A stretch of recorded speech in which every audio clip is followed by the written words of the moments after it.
ओम नमो भगवते वासुदेवाय। श्रीमद् भागवत पुराण के प्रथम स्कंद के प्रथम अध्याय, जिसमें श्री सूत जी से शौनक आदि ऋषियों ने जो प्रश्न किए हैं, उन प्रश्नों की व्याख्याओं का वर्णन करेंगे हम।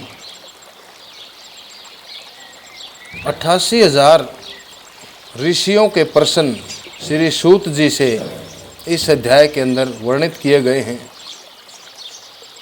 अनुमान करो 88,000 ऋषि, क्योंकि उस समय न तो कोई माइक थे, न ही कोई साउंड थी और न ही कोई इलेक्ट्रॉनिक्स की व्यवस्था थी कि किस तरह से 88,000 ऋषियों ने अपने प्रश्नों के उत्तर श्री सूत जी से जाने।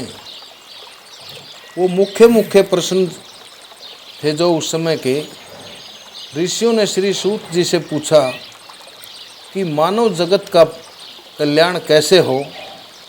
हे सूत जी, इस मानव जगत का कल्याण कैसे हो, हमें बताइए। और दूसरा प्रश्न उन्होंने ये किया कि बहुत सारे देवी देवता जिनकी हमारे द्वारा पूजा की जाती है, क्योंकि इस देश में गधों को भी पूजा जाता है, कुत्तों को भी पूजा जाता है, सूअर अर्थात शुक्र की भी पूजा की जाती है और सांडों की भी पूजा की जाती है। जैसे कि गधे की सवारी शीतला मैया की है, कुत्ता है जो भैरव की सवारी है, और शुक्र वारा भगवान की सवारी है, और सांड है जो नंदी बैल श्री शंकर जी की सवारी है। कि किस किस को पूजें और किस किस को न पूजें, ये प्रश्न का भी उत्तर बताइए। और अगला प्रश्न जो किया कि हे सूत जी, परमात्मा को अजन्मा बताते हैं, कहीं जन्म लेने वाला बताते हैं, यह भी हमारा संशय दूर कीजिए कि अगर प्रभु अजन्मा हैं तो वो अवतार रूप में जो आए हैं, इतने अवतार हुए उनके। और अगला प्रश्न जो पूछा उन्होंने कि कलयुग था जो श्री कृष्ण के वैकुंठ धाम जाने के बाद में जो कलयुग पृथ्वी पर आया, वो किसकी शरण में गया। और सूत जी महाराज, आप जो प्रश्न हमें इनके उत्तर जो प्रश्नों के दोगे, वो घुमा फिरा के नहीं, सीधे और स्पष्ट दीजिए। इस अध्याय में इन्हीं प्रश्नों के उत्तरों के ऊपर धीरे धीरे ये श्रीमद् भागवत पुराण आगे बढ़ती है, और हम अभी इस अध्याय को करने जा रहे हैं मंगलाचरण, जिससे इस जगत की सृष्टि स्थिति और विनाश होते हैं, क्योंकि वह सभी सत्य पदार्थों के अनुकूल है और जो असत्य पदार्थ हैं उनसे सबसे अलग है। वो नश्वर नहीं है, अर्थात नष्ट होने वाला नहीं है, चेतन है, स्वतंत्र नहीं, दूसरों के अधीन नहीं, स्वयंभू है, स्वयं प्रकाश देने वाला है, जो ब्रह्म अथवा हिरण्यगर्भ भी नहीं है, बल्कि उन्हें अपने संकल्प से ही जिसने उस वेद ज्ञान का दान किया है, जिसके संबंध में बड़े बड़े विद्वान भी मोहित हो जाते हैं। ऐसे तेजोमयी जैसे सूर्य रश्मियों में, सूर्य की किरणों में जल का, जल में सथल का और सथल में जल का भ्रम होता है, वैसे ही जिसमें यह 3 गुणों वाला जागृत है, स्वप्न जैसा है, सुषुप्ति रूपा सोया हुआ सा है, ऐसी सृष्टि है जो ये नाशवान होने पर भी अधिष्ठान सत्ता से सत्य सी प्रतीत हो रही है। अर्थात कहने का भाव ये है कि ये जो संसार है वो हमें जागृत प्रतीत होता है, स्वप्न एक सुंदर स्वप्न के समान प्रतीत होता है, सुप्त अवस्था में सोई हुई अवस्था जैसी सृष्टि वाला होने के बाद मिथ्या है, नाशवान होने के बाद भी ये सत्य प्रतीत होता है। उस अपनी सोम प्रकाश ज्योति से सदा और सर्वथा माया और माया कार्य से भी पूर्णतः मुक्त रहने वाले परम सत्य रूप परमात्मा का हम ध्यान करते हैं। महामुनि वेद व्यास जी के द्वारा निर्मित इस श्रीमद् भागवत पुराण में मोक्ष पर्यंत फल की इच्छा से रहित परम धर्म का ज्ञान जो हुआ है, इसमें शुद्ध है अंतःकरण सत्पुरुषों के जानने योग्य उस वास्तविक वस्तु परमात्मा का निरूपण जो हुआ है, जो तीनों तापों का जड़ से नाश करने वाली और परम कल्याण देने वाली है। अब और किसी साधन या शास्त्र से कोई प्रयोजन नहीं है। जिस समय भी सज्जन पुरुष इसके श्रवण की इच्छा करते हैं, ईश्वर उसी समय बिना देर किए उनके हृदय में आकर बंदी बन जाता है। इसके मर्मज्ञ भक्तजन, यह श्रीमद् भागवत वेद रूप कल्प वृक्ष का पका हुआ फल है। अर्थात जिस तरह से आम के वृक्ष की जड़, तने, शाखाओं और पत्तों को देखकर हमें ये नहीं पता चल पाता कि इसका फल कैसा है, लेकिन जब उसके फल को हम चखते हैं और कितना मीठा फल होता है वो, ठीक उसी तरह से श्रीमद् भागवत वेद कल्प वृक्ष का पका हुआ फल है। श्री सुखदेव रूप तोते के मुख का संबंध हो जाने से यह परमानंदमयी सुधा से परिपूर्ण हो गया है। इस फल में छिलका, गुठली आदि कुछ भी अंश नहीं है। यह मूर्तिमान रस है। जब तक शरीर में चेतना रहे तब तक इस दिव्य भगवत रस का निरंतर बार बार पान करते रहो। यह सिर्फ पृथ्वी पर ही सुलभ है। अभी कथा प्रारंभ होती है। इसके अंदर जब एक बार भगवान विष्णु और देवताओं के परम पुण्यमय क्षेत्र नैमिषारण्य में शौनक आदि ऋषियों ने भगवत प्राप्ति की इच्छा से हजारों वर्षों में पूरे होने वाले एक महान यज्ञ का अनुष्ठान किया।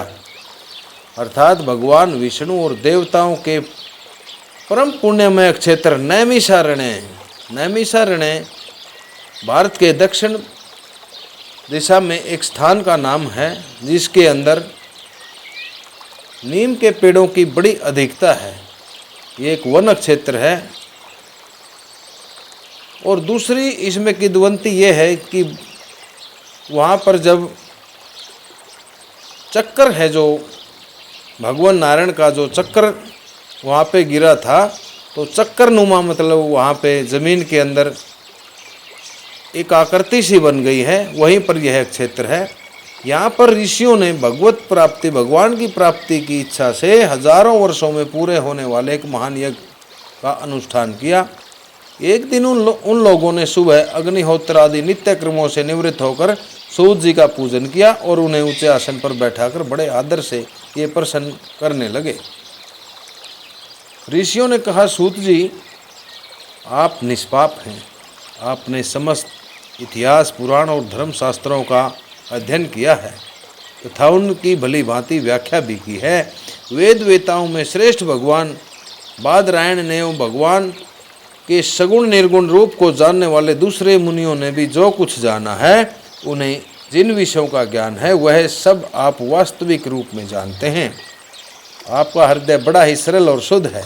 इसी से आप उनकी कृपा और अनुग्रह के पात्र बन गए हैं। गुरुजन अपने प्रेमी शिष्य को गुप्त से गुप्त बात भी बता दिया करते हैं। आप कृपा करके यह बतलाइए कि उन सब शास्त्रों, पुराणों और गुरुजनों के आदेशों में कलियुगी जीवों के परम कल्याण का साधन जो भी आपने निश्चय किया है। आप संत समाज के भूषण हैं। इस कलयुग में प्राय लोगों की आयु भी बहुत कम हो गई है। साधन करने में लोगों की रुचि और प्रवृत्ति भी नहीं है। अर्थात हरि का भजन करने में अब लोगों की रुचि और प्रवृत्ति नहीं रह गई है। लोग आलसी हो गए हैं। उनका भाग्य तो मंद है ही, समझ भी थोड़ी रह गई है। इसके साथ ही वे अलग अलग प्रकार की विघ्न बाधाओं से भी घिरे हुए रहते हैं। शास्त्र भी बहुत सारे हैं, उपनिषद हैं, पुराण हैं, वेद हैं, बहुत सारे शास्त्र हैं। उनमें एक निश्चित साधन का नहीं, अनेक प्रकार के कर्मों का वर्णन किया गया है। साथ ही वे इतने बड़े हैं कि उनका एक अंश सुनना भी कठिन है। आप परोपकारी हैं, दूसरों का कल्याण करने वाले हैं। अपनी बुद्धि से उनका सार निकालकर प्राणियों के परम कल्याण के लिए हम श्रद्धालुओं को सुनाइए, जिससे हमारे अंतःकरण की शुद्धि हो, जिससे हमारी आत्मा शुद्ध हो, जिससे हमारे हृदय पापों से विमुक्त हो जाए। प्यारे सूत जी, आपका कल्याण हो। आप तो जानते ही हैं कि यदुवंशियों के रक्षक भगवान श्री कृष्ण वसुदेव की धर्मपत्नी देवी के गर्भ से क्या करने की इच्छा से पैदा हुए थे। हम उसे सुनना चाहते हैं। आप कृपा करके हमारे लिए उसका व्याख्यान कीजिए, क्योंकि भगवान का अवतार जीवों के कल्याण और उनके भगवत प्रेममय समृद्धि के लिए ही होता है। यह जीवन जन्म मृत्यु के घोर चक्र में पड़ा हुआ है। इस स्थिति में भी यदि वह कभी भगवान के मंगल में नाम का उच्चारण कर ले तो उसी क्षण उससे मुक्त हो जाए, क्योंकि स्वयं भय भी भगवान से डरता ही है। सूत जी, परम विरक्त और परम शांत मुनिजन भगवान के श्री चरणों की शरण में ही रहते हैं, इसलिए उनके स्पर्श मात्र से संसार के जीव तुरंत पवित्र हो जाते हैं। इधर गंगा जी के जल का बहुत दिनों तक सेवन किया जाए तब कहीं पवित्रता प्राप्त होती है। ऐसे पुण्यात्मा भक्त जिनकी लीलाओं का गान करते रहते हैं, उन भगवान का कलिमलहारी पवित्र यश भला आत्म शुद्धि की इच्छा वाला ऐसा कौन सा मनुष्य होगा जो सुनना न चाहे। वे लीला से ही अवतार धारण करते हैं। नारद आदि महात्माओं ने उनके उदार कर्मों का गान किया है। हम श्रद्धालुओं के प्रति आप उनका वर्णन कीजिए। बुद्धिमान सूत जी, सर्वसमर्थ भगवान अपनी योग माया से स्वच्छंद लीला करते हैं। आप उन श्री हरि की मंगलमयी अवतार कथाओं का वर्णन कीजिए। पुण्यकृति भगवान की लीला सुनने से ही हमें कभी भी तृप्ति नहीं हो सकती, क्योंकि रसज्ञ श्रोताओं को कदम कदम पर भगवान की लीलाओं में नए नए रस का अनुभव होता है। भगवान श्री कृष्ण अपने को छिपाए हुए थे, लोगों के सामने ऐसी चेष्टा करते थे मानो कोई मनुष्य हो, परंतु उन्होंने बलराम जी के साथ ऐसी लीलाएं भी की हैं, ऐसा प्रारंभ भी प्रकट किया है जो मनुष्य नहीं कर सकते। कलयुग को आया जानकर इस वैष्णव क्षेत्र में हम दीर्घकालीन सत्र का संकल्प करके बैठे हुए हैं। श्री हरि की कथा सुनने के लिए हमें अब अवकाश भी प्राप्त है। यह कलयुग अंतःकरण की पवित्रता और शक्ति का नाश करने वाला है। इससे पार पाना तो कठिन है ही। जैसे समुद्र से पार जाने वालों को कर्णधार मिल जाए, उसी प्रकार इससे पार पाने की इच्छा रखने वाले हम लोगों से ब्रह्मा ने आपको मिला है। हे धर्म रक्षक ब्राह्मण भक्त, योगेश्वर भगवान श्री कृष्ण के अपने धाम में पधार जाने पर धर्म ने अब किसकी शरण ली है, यह बताने का कष्ट करें। इति श्रीमद्भागवते महापुराणे परमहंस्यां संहितायां प्रथम स्कंदे नैमिषि योपाख्याने प्रथमो अध्याय। ओम नमो भगवते वासुदेवाय। ओम नमो भगवते वासुदेवाय।